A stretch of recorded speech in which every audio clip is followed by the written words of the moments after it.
વલસાડના માલવણ ગામમાં સરપંચ મહિલાએ તેના પતિ સાથે મળીને ગામના સતીશ પટેલ પર જીવલેણ હુમલો કર્યો છે. જાનથી મારી નાખવાની ધમકી આપી છે. આ અંગે માથાભારે સરપંચ અને તેના પતિ મગન પટેલ સામે ગ્રામજનોએ રોષ વ્યક્ત કર્યો છે. પોલીસ ફરિયાદની માંગ કરી છે. આ સમગ્ર મામલા અંગે સતીશ પટેલના પત્ની કિંજલબેને જણાવ્યું કે જૂની અદાવત રાખી રૂપિયાની લેતી દેતીના મુદ્દે વારંવાર સરપંચે અમને ધમકી આપી છે. મગન પટેલ અને તેમના ભાઈઓ સબીલ તથા શૈલેષે મળીને ષડયંત્ર રચીને હુમલો કર્યો છે. અગાઉ અમારી ઉપર 5 વખત હુમલો કર્યો છે. તે અમારો જે સરપંચ ખરો ને વનિતાબેન સરપંચના હસબન્ડ મગનભાઈ એ મને ગાળો બોલીને ઊભી રહે એમ કરીને ગાળો બોલીને મને ઊભી રાખ્યો રસ્તા પર. એ પહેલાં મને મારા પર એની ગાડી કમસે કમ 5 થી 6 વાર મારા પર ગાડી ચડાવવા માટે એણે હુમલો કરેલો મારી પાસે.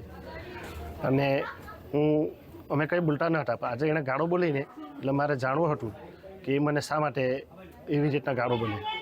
તો એણે એમના 2 ભાઈ સબીલદાસ અને શૈલેષભાઈ એ બેને બોલાવીને મને હાથોથી માર મરાયો અને મારી નાખવાની ધમકી આપી. વનિતાબેન સરપંચ જે પોતે સરપંચ કરીને એ મને કહે કે એને ગાડીથી ગમે ત્યાં આપીને મારી નાખવાનું, આવી વાતો કરી હતી. અને એ માટે એ દુશ્મની મારી તો કોઈ જો કે દુશ્મની જ ન હતી. આજે મારા વર કામ પર જતા હતા જિજ્ઞેશભાઈને ત્યાં સરપંચે ઊભી રાખ્યા ગાળો દઈને, એટલે ઊભી રહ્યા. એ લોકોને કંઈ કારણસર બોલાવ્યા હશે એમ, શું કામ એમ કરીને પૂછી જોઉં એમ.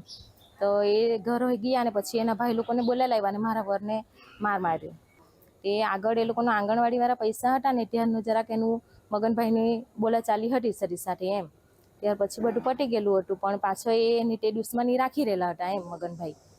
એટલે સરપંચ વનિતાબેન છે ને એના હસબન્ડ મગનભાઈ ને વનિતાબેન અત્યારે તે ધમકી આપી અમને કે ગાડી ચલાવીને મારી નાખીશું એમ.